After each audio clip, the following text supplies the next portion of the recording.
O que nessa situação de trabalho, onde os meus colegas de trabalho estão planejando fazer uma festinha, e eu sei o que é que vai rolar naquela festinha, qual é a melhor coisa que eu tenho que fazer? Porque se eu não for, eu vou ficar isolado. Se os meus colegas de turma estão saindo para tomar uma cerveja ou fumar maconha ali na esquina, lá na universidade, e se eu não for, eu vou ficar isolado. Se eu for, será que eu posso ir para um barzinho, ficar só ouvindo música, o pessoal está lá se amassando, está lá se pegando, mas eu não estou fazendo nada disso, eu estou lá só porque eu gosto da música, posso ou não posso? São tantas situações. Vivemos em um mundo onde a impiedade e a injustiça parecem dominar todos os aspectos da sociedade. Como cristãos, somos chamados a ser luz em meio às trevas. Mas a questão que muitos se perguntam é: como viver no meio dos ímpios sem nos corrompermos ou nos conformarmos com os padrões deste mundo? Essa é uma pergunta vital para todo crente que deseja honrar a Deus em sua vida diária. No vídeo de hoje, vamos explorar o tema Como viver no meio dos ímpios, com base em Efésios capítulo 5, versículos 7 a 14. Nesta passagem, o apóstolo Paulo adverte os crentes a não serem cúmplices nas obras das trevas, mas a viverem como filhos da luz, discernindo o que é agradável ao Senhor. Para nos guiar nesse entendimento, ouviremos um trecho de uma pregação do pastor Augustus Nicodemos, que nos ajudará a compreender como podemos viver de maneira santa e justa em um mundo que constantemente se opõe aos valores de Deus. Não se esqueça de se inscrever no canal e ativar as notificações para continuar recebendo conteúdo edificante como este. O grande problema é esse. Nós vivemos em sociedade com pessoas que estão em trevas e que praticam obras das trevas. Como é que eu me relaciono com elas? Qual deve ser a minha atitude?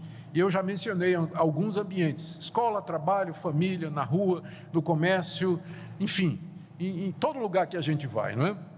Se você quiser evitar uma situação, ou se você quiser evitar ter que enfrentar esse problema, a solução é você ir morar num mosteiro, não é? Isso foi uma solução tentada durante a Idade Média. As pessoas iam morar em mosteiros. Mas aí o problema, quando eles chegaram lá, descobriram que o problema continuava lá, não é?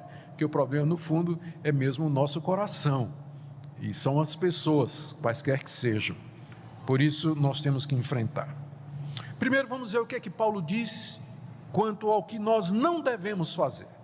O que é que nós não devemos fazer? Está aí no verso 7. Ele diz: portanto, não sejais participantes com eles. Não sejam participantes com eles. Quem são estes eles aqui do verso 7? São aqueles que ele menciona no verso 6, no verso anterior. Ninguém vos engane com palavras vãs, porque por estas coisas vem a ira de Deus sobre os filhos da desobediência. Portanto, não sejais participantes com eles, ou seja, com os filhos da desobediência, que são os mesmos filhos das trevas. Pessoas que não conhecem a Deus e que são desobedientes a Deus. Paulo está dizendo: não seja participante com eles, não participem com eles. Participar em quê? Ele diz mais atrás. Se você começar a ler do verso 3, então o que é que Paulo disse? A imoralidade, a impureza, a cobiça, verso 4, conversa suja, palavras sujas, piadas imorais, coisas essas inconvenientes, isso não deve nem ser nomeado no meio de vocês, porque por estas coisas vem o castigo de Deus sobre os filhos das trevas. Por isso, verso 7, não sejam participantes com eles. Então, a primeira orientação é essa: não participe dessas coisas. Não participe dessas coisas. Isso, como eu disse, não significa, então, que a gente não vai ter mais nenhum contato com quem é descrente. Mas você pode ter contato com os descrentes nestas áreas comuns à humanidade, que pela graça de Deus são áreas corretas. Boa parte do tempo os descrentes estão fazendo a mesma coisa que nós estamos fazendo, trabalhando para ganhar o pão, dirigindo para algum destino, fazendo compras, enfim, estudando, trabalhando. A maior parte do tempo nós não temos a menor dificuldade em nos relacionar com eles, mas em algum momento as obras das trevas vão surgir. E aí Paulo diz: não participe com eles nisso aqui. Você pode participar naquilo que é comum à sociedade. Você vai trabalhar no emprego, ao seu lado tem uma pessoa que não quer saber de Deus, pode até ser hostil, mas não participa com ele quando ele for fazer alguma coisa errada. Quando ele começar a fazer aquilo que é próprio de quem não conhece a Deus, não participe daquilo. Não participe daquilo. E a razão que Paulo diz está aí no verso 8. Porque antigamente vocês eram trevas, aí tudo bem. Você era ignorante de Deus, você não conhecia Deus, você não conhecia a verdade, você andava pela sua própria ética, pela sua moral, você não tinha referência, para você a verdade é relativa, você era trevas. Agora, porém, você é luz, você conhece a verdade, você foi alcançado pelo Evangelho, você não é mais ignorante daquelas coisas, você agora tem a presença do Espírito Santo no seu coração, você foi salvo pelo sacrifício de Cristo na cruz do Calvário, e isso tem que fazer uma mudança na sua vida. Percebe isso? Como o Evangelho muda. Antes você era trevas, você vivia nas trevas, fazia coisas das trevas, mas aí a luz do Evangelho chegou e você não pode mais ser o mesmo. Você não pode ser como você era antes. Você agora é luz. Paulo diz, ande como filho da luz. E o que é que significa andar como filho da luz? Ele diz no verso 9, o fruto da luz consiste em toda bondade, justiça e verdade. Seja filho da luz, seja bondoso, seja justo e seja verdadeiro, o tempo todo. Se em alguma situação isso ficar comprometido, então você não participa dessa situação. É o que ele diz no verso 10. Prove sempre o que é agradável ao Senhor. Provando aqui significa descobrir o que é que agrada a Deus e fazer o que agrada a Deus. E aqui parece que Paulo está colocando uma regra geral, mas que nós precisamos de sabedoria para desenvolver na prática.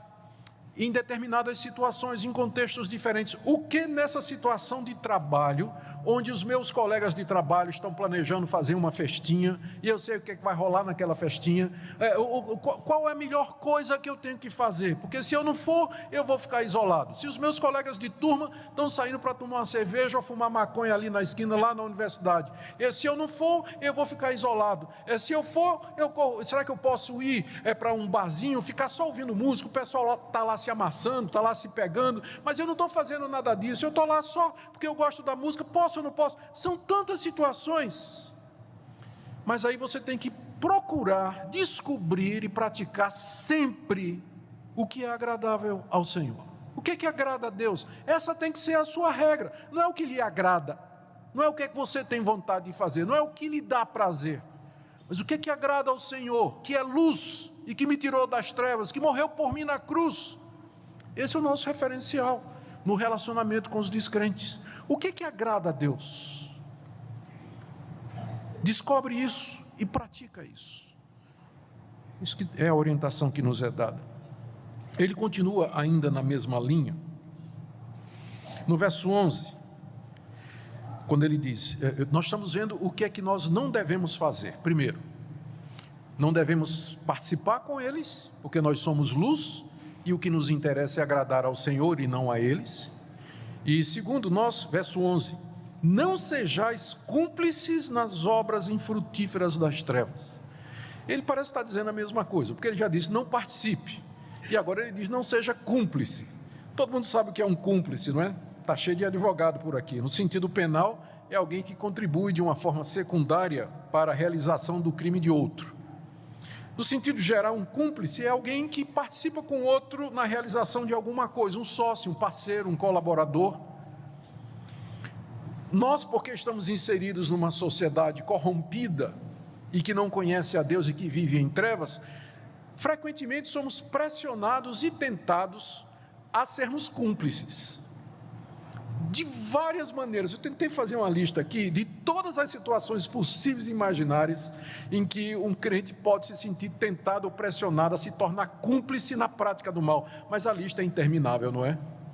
A lista é interminável, não tem quem consiga chegar ao fim dessa lista, porque são tantas situações todo dia em que a pressão para você ser cúmplice do mal vem sobre você, sob a forma de um convite, sob a forma de uma pressão, de um medo, de um temor, de uma ameaça, de uma vantagem, de muitas maneiras vem sobre você essa tentação aqui para você se tornar cúmplice, para você se tornar parceiro, colaborador.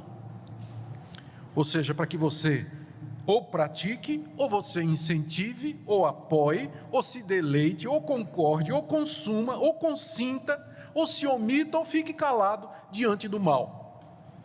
São muitas tentações diárias para que nós, de alguma maneira, nos envolvamos com o mal. Em resumo, o que Paulo está dizendo aqui, quando ele diz, não seja cúmplice das obras infrutíferas das trevas, o que ele está dizendo aqui é, não participe em nenhuma medida destas obras que são infrutíferas.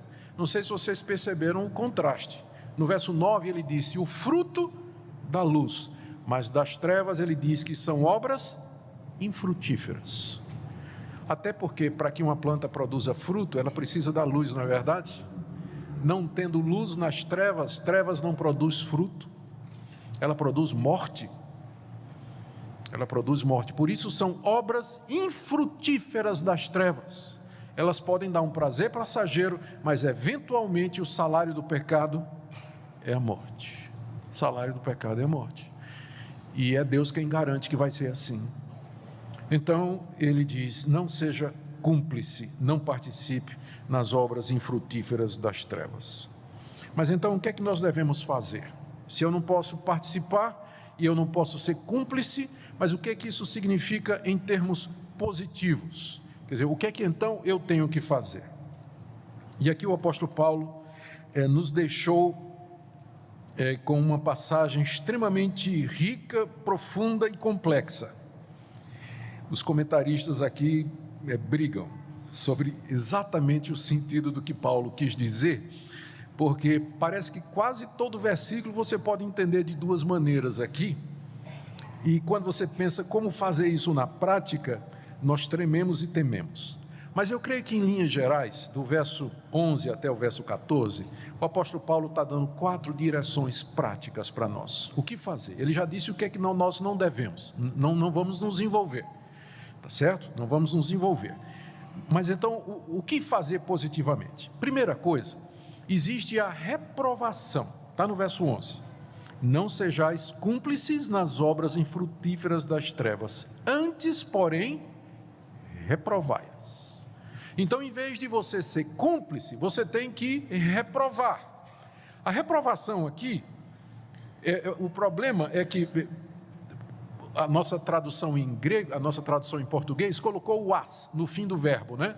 Não sejam participantes, cúmplices nas obras infrutíferas das trevas, antes, porém, reprovai-as, quer dizer, reprovem estas obras. Só que no original grego, Paulo não disse as, ele só disse assim, antes reprovai, ponto. Aí a gente fica, bom, Paulo, reprovar, o que, quem, como e quando, não é? Ele não disse. Mas o que ele está dizendo é que a atitude geral do crente, em contraste à cumplicidade, é deixar claro que ele não concorda. É isso que reprovar significa. E você pode fazer isso verbalmente, dizer para a pessoa, isso que você está fazendo, de fato está errado, não é? Isso foge à verdade, e você, às vezes, não precisa nem apelar para a verdade do Evangelho, porque ainda há um quórum, ainda há um centro de verdade no coração da sociedade, onde para todas as pessoas, por exemplo, roubar é errado, eu falei roubar é errado, disse que todo mundo acha que acho que talvez tenha que mudar isso, mas matar é errado, estuprar é errado, fazer violência é errado, pedofilia é errado. Então ainda existe uma base moral comum, em cima da qual você pode chegar e conversar com a pessoa. Muitos descrentes vão concordar com você, muitos descrentes vão dizer, não, mentir é errado mesmo. Muitos descrentes vão dizer, roubar é errado mesmo, né? Muita gente vai dizer isso, mas você às vezes não precisa nem apelar para o referencial do Evangelho, mas quer seja pelo Evangelho, quer seja pela verdade comum, o ponto é que a atitude do cristão diante do mal é de reprovação. Isso pode incluir a reprovação verbal e pode incluir também simplesmente a não associação. Eu fico pensando aqui no Salmo 1, que é tão conhecido, né? Foi um dos melhores exemplos que eu achei. O Salmo já começa dizendo o quê? No seu capítulo 1, verso 1 e 2. Bem-aventurado o homem que não anda no conselho dos ímpios, não se detém no caminho dos pecadores e nem se assenta na roda dos escarnecedores. Então vai ter um momento que você vai ter que fazer exatamente isso. Você não vai se assentar na roda dos escarnecedores, você não vai se deter no caminho dos pecadores e nem andar no conselho dos ímpios. É isso que significa reprovar, você deixar claro por palavras e por atitudes que você não concorda com aquilo ali. Não concorda com aquilo ali. Eu sei que é difícil, por exemplo, quando um colega seu conta uma piada suja, imoral, no trabalho, e você só dá aquele risinho, né? Você não concordou com aquilo, né? Mas fica meio constrangedor, o sujeito contou uma piada suja, imoral, e você aquele risinho. Não aconteceu isso com você? Diga a verdade. Mas o que a gente devia fazer? Encontrar o tempo e o modo para, de alguma maneira, dizer àquela pessoa: você sabe aquela piada que você contou? Em outros tempos, até que eu riria dela. Mas eu quero te dizer porque eu tenho um riso assim meio desconfortável, porque eu não creio nesse tipo de coisa que você está falando. E aqui eu vou dizer para vocês um ponto que é importante. Eu creio que a nossa atitude inclui reprovação, mas ela tem que ser feita de um jeito que a gente não vire a polícia do mundo. Porque crente já é chamado exatamente disso, de uma pessoa extremamente crítica, que fica julgando e condenando todo mundo. Mas às vezes não é por isso, mas é a maneira como o crente faz, dizendo: você sabe aquela piada que você contou? Você vai contar no inferno. Você vai queimar lá, você vai ver se tem graça lá no inferno. Não precisa isso. Então, os crentes, eles ganham, quando não ganha a fama de hipócrita, ele ganha a fama de alguém extremamente crítico, duro, inflexível, que segue um código que nem mesmo ele consegue cumprir. Então, a gente tem que encontrar o tempo e o modo de dizer. Sabedoria, para chegar para uma pessoa com quem você não concorda e reprovar a obra dela. E às vezes você vai encontrar gente que vai te agradecer. De coração vai dizer: você tem razão, isso mesmo, desculpa, eu não vou fazer mais isso. Eu vou evitar fazer isso. Ou então você vai encontrar um escarnecedor, que diz: agora é que eu vou fazer mesmo. Mas a sua parte você já fez. Diante de Deus você já reprovou e sua posição ficou clara. A segunda atitude que Paulo nos diz aqui, no verso 12, é que estas coisas, elas não deveriam nem ser objeto da nossa conversa. Porque, eu leio no verso 12, porque o que eles fazem em oculto, o só referia vergonha. Então a primeira atitude é reprovação. A segunda é nem mencionar isso, a não ser que seja para reprovar. Nem fala sobre estas coisas que eles fazem em oculto. A gente sabe o que é que eles fazem em oculto. Mas isso não deve ser objeto da nossa conversação. Nós não devemos estar mencionando estas coisas, comentando estas coisas, porque quando você comenta, quando você fala, quando você compartilha no WhatsApp, no YouTube, no Face, no Twitter, você está se tornando cúmplice. Então, para não se tornar cúmplice, você nem comenta. Colega seu, aquele grupinho lá da faculdade, o sujeito tacou aquela foto pornográfica lá no grupo, delete na hora. Não bota assim, encaminhar. Porque se você fez, você é cúmplice. Não foi você que pôs, não foi você que tirou. Mas na hora que você encaminhou, você é cúmplice.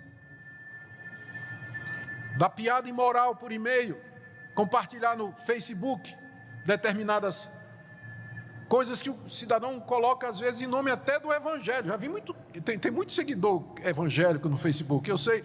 De vez em quando o cidadão põe lá uma foto completamente indecente para dizer: ó, que indecência, eu tirei essa foto de uma mulher indo para a igreja, mulher usando para que saia, entrando na igreja. Mas por que ele compartilhou aquilo? Ele diz assim: não, eu estou compartilhando para dizer que absurdo, mas está lá a foto da mulher pelada entrando na igreja. Está certo isso? Claro que não, não é? Então esse tipo de coisa a gente não devia nem comentar, não devia nem falar, não devia ser objeto da nossa conversa, não devia ser objeto do uso das mídias sociais. A melhor maneira que você faz para reprovar estas coisas é simplesmente matar ali, né? Deletar, esquecer, não passa adiante, não converso, a não ser que eu vou fazer uma crítica, a não ser que eu vá reprovar, aí sim. Mas se você não vai reprovar, então não passa adiante, não comenta, não diz nada. Terceira coisa que Paulo diz, e essa é a passagem mais complicada aqui, é que nós temos que trazer a público aquilo que é feito em oculto. Verso 13. Todas as coisas, quando reprovadas pela luz, se tornam manifestas, porque tudo que se manifesta é luz. O que Paulo está querendo dizer aqui? Eu não vou aborrecer vocês com os detalhes de interpretação aqui, mas a interpretação que eu acho menos complicada e mais provável é que Paulo, ainda na linha de dizer como é que os cristãos devem se relacionar, ele está dizendo o seguinte, ele provavelmente está se referindo ao dever que os cristãos têm de expor publicamente as obras das trevas. Essa é uma das coisas que a igreja tem que fazer com uma espécie de consciência da sociedade. É expor aquilo que eles fazem em oculto e dizer isso que está sendo feito, isso que está sendo divulgado, estas obras aqui, elas são erradas, elas têm essas consequências. Então, parece que Paulo está falando aqui do dever público da igreja de tomar uma posição nesses assuntos. Todas as coisas, todas aqui se refere ao que vem antes, todas estas coisas das trevas, não é? Todas estas coisas, quando reprovadas pela luz, a luz aqui são os cristãos que têm a luz do Evangelho, quando os cristãos então reprovam estas coisas, que são feitas em oculto, elas se tornam manifestas, porque tudo que se manifesta é luz, ou foi iluminado. Enquanto não foi iluminado, permaneceu no oculto e nas trevas, mas na hora que os cristãos jogam a luz da verdade, o holofote da verdade nas obras das trevas, estas obras se manifestam. E sabe o que é que acontece às vezes? A própria sociedade diz, não, mas isso não. Recentemente aconteceu um escândalo nos Estados Unidos, numa ONG americana, o título dela, o nome dela era Planned Parenthood, Planejamento Familiar. E era uma ONG que praticava o aborto, que dava aborto legal para as mulheres americanas que procurassem aborto. Nos Estados Unidos é extremamente fácil fazer isso. E os evangélicos nos Estados Unidos, eles têm movimentos, são muito organizados contra o aborto. Como também nós aqui entendemos que o aborto é uma quebra do mandamento que diz não matarás. Mas aí então o que é que aconteceu? Um desses grupos, eu não estou dizendo que a gente vai fazer isso, estou dizendo como ilustração, mas um desses grupos pró-vida conseguiu filmar uma entrevista com uma das líderes do movimento, onde ela confessou como é que ela pegava as partes do feto, extraía a criança, eles faziam de um jeito para não matar, ou para não danificar a criança. E aí tirava o rim, ela dizendo, o coração, ou o pulmão, ou aquelas coisas que poderiam ser usadas para transplante, para fazer pesquisa, ou enfim, para qualquer outro. Ela friamente dizendo, eu acho que muitos de vocês viram isso aí nas mídias sociais. E aí não foi só a igreja que ficou escandalizada, o mundo ficou escandalizado. Os próprios descrentes disseram, mas que absurdo isso. Quando eles viram a foto lá, né, e o desmembramento, né, do feto, para as partes serem vendidas no comércio, isso deixou muita gente que não é crente indignada. Um papel, eu não estou dizendo que a gente vai ficar filmando essas coisas, mas estou dizendo que um dos papéis da igreja é falar a respeito do juízo de Deus sobre estas coisas, porque esse pessoal faz em oculto e eles acham que estão escondidos da luz de Deus. No Antigo Oriente, na época de Paulo, as lojinhas dos comerciantes eram todas fechadas e quase sem janela, razão óbvia, né? Então você entrava numa lojinha daquela, numa cidadezinha daquela ali da Palestina, então era aquela penumbra lá dentro, e lá ele vendia tapete, vendia vestido de seda, vendia panela. Você seria muito bobo de você fechar um negócio ali nas trevas. Geralmente o que a pessoa fazia era, eu quero isso aqui, ele levava para fora da loja e examinava a luz para ver se tinha defeito. Tinha que passar no teste da luz. Era uma bobagem você comprar um tapete lá na lojinha do Salem, não é? No escurinho, tudo naquela penumbra. Você tinha que examinar primeiro.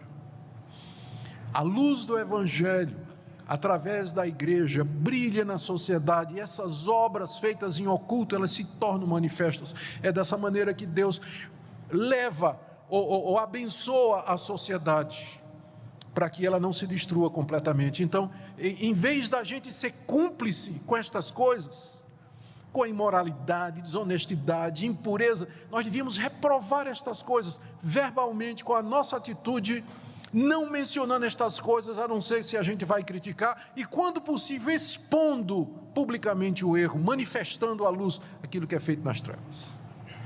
Mas para fazer isso, e agora vem o quarto ponto, nós precisamos de uma igreja viva, gente. Pelo que diz, verso 14, desperta, ó tu que dormes, levanta-te de entre os mortos e Cristo te iluminará. Aqui Paulo faz um apelo à igreja, dizendo para que a igreja faça isso, ela precisa se levantar dentre os mortos, ela tem que parar de ser cúmplice e participante nas trevas, para receber a luz de Cristo. E essa passagem termina com esse apelo ao avivamento espiritual. É como se Paulo dissesse, esse é o nosso dever, mas por que nós não cumprimos? Porque nós estamos dormindo entre os mortos. Nós estamos dormindo no meio deles, como se nada daquilo nos incomodasse. Estamos acostumados ao mal, ao erro, à sujeira, como alguém que está dormindo e não sente nada, não vê nada, dormindo entre mortos. Você está vivo, mas está dormindo. Há uma diferença, não é?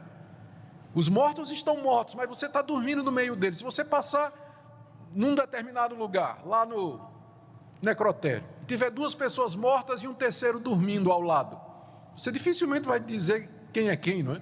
Pode até enterrar o dorminhoco sem querer. Não parece? Então, às vezes, a igreja está assim, ela está dormindo entre os mortos, parece tudo igual. Daí Paulo diz, levanta-te, dorminhoco, de entre os mortos, e Cristo te iluminará. Você receberá a luz de Cristo, poder do alto, plenitude do Espírito Santo, para que você possa viver como crente no meio de uma sociedade perdida, corrompida e nas trevas. Mas é preciso que para isso a igreja se levante. Muita gente quer avivamento. Muita gente ora por avivamento. Eu oro também. Eu anseio por um avivamento espiritual. Mas o que ele começa na igreja. Quando a gente pensa em avivamento, alguns ficam pensando em multidões se convertendo ao evangelho, mas o avivamento, quando começa, ele tem que começar na igreja. Quando nós saímos do sono, nos levantamos, somos iluminados pela glória de Cristo, tão cheios da luz de Cristo que a gente não pode fazer outra coisa senão transmitir essa luz. Através da verdade, está lá, no verso 9, o fruto da luz, da bondade, justiça e verdade numa sociedade que vive em trevas e corrompida. Só assim a igreja vai fazer diferença. Só assim ela vai ser de fato sal e luz, como Jesus Cristo mandou. Eu termino com algumas aplicações para nós. Querido, querida, por favor, ore por sabedoria. Ore por sabedoria. Se você enfrenta uma situação em que diariamente você está cercado de trevas, peça que Deus lhe desperte do seu sono. Deus, eu quero despertar, eu não quero dormir entre mortos. Eu não quero dormir entre mortos, mas eu quero me levantar de entre os mortos, porque eu não estou morto, eu já recebi a vida em Cristo Jesus, mas eu quero essa luz plena que vem dele, para que eu possa brilhar no meio da sociedade. Dá-me sabedoria, me dá graça. Seja firme na sua determinação de não ser cúmplice e nem participante com eles. Peça a Deus o poder da iluminação de Cristo, para que você tome atitudes claras de afastamento de pessoas e situações que vão lhe levar às trevas. E finalmente, lembre sempre quem você é em Cristo Jesus. Você já foi trevas, mas você já foi iluminado pela verdade do Evangelho. Você já conheceu a Cristo, você conhece a verdade. O que é que você está fazendo dormindo entre mortos? Você já ganhou vida. Levante-se, em nome de Jesus. E assuma o compromisso de um cristão verdadeiro no meio de uma sociedade que é crítica de uma igreja que dorme entre mortos. Uma sociedade que precisa da luz. Não vai ser nos tornando igual ao mundo que nós vamos ganhar o mundo, mas sendo bem diferentes dele. Não tamanho do meu cabelo, da minha barba, tipo de veste que eu uso, mas pela minha atitude, pela minha maneira de viver, pelo meu relacionamento com as pessoas, por aquilo que eu digo e deixo de dizer, faço e deixo de fazer, sempre procurando aquilo que é agradável ao Senhor. Que hoje seja a noite em que você vai acordar, em nome de Jesus, e vai ser plenamente iluminado para viver para a glória dele. Oremos. Viver no meio dos ímpios é um desafio constante para todo cristão. Somos chamados a ser luz em um mundo que muitas vezes rejeita os princípios de Deus e vive segundo seus próprios desejos e valores. O apóstolo Paulo, em Efésios 5, nos dá uma direção clara sobre como devemos nos comportar em um ambiente onde a impiedade prevalece. Ele nos adverte a não sermos cúmplices das obras das trevas, mas a viver como filhos da luz, refletindo a santidade e a justiça de Cristo em todas as áreas de nossas vidas. Para viver no meio dos ímpios sem nos corrompermos, é essencial que tenhamos uma mente renovada pela palavra de Deus. Isso significa que devemos constantemente buscar a sabedoria divina, meditar nas Escrituras e permitir que o Espírito Santo nos guie em nossas decisões e atitudes. A palavra de Deus é o nosso alicerce e nos ajuda a discernir o que é certo e errado, nos fortalecendo para resistir às tentações e influências negativas ao nosso redor. A vida cristã não é uma caminhada solitária. Precisamos da comunidade de fé para nos encorajar e fortalecer. Estar em comunhão com outros crentes nos ajuda a manter o foco em Deus e nos dá suporte em momentos de fraqueza ou tentação. Juntos podemos orar, estudar a Bíblia e ajudar uns aos outros a permanecer firmes na fé. Finalmente, devemos lembrar que, embora estejamos no mundo, não pertencemos a ele. Nossa cidadania está nos céus e devemos viver com essa perspectiva eterna em mente. Isso significa que nossa principal lealdade é a Deus e ao seu reino. Vivemos como peregrinos neste mundo, esperando o retorno de Cristo. Mas enquanto isso, somos chamados a ser seus embaixadores, representando sua luz e sua verdade em todos os lugares que vamos.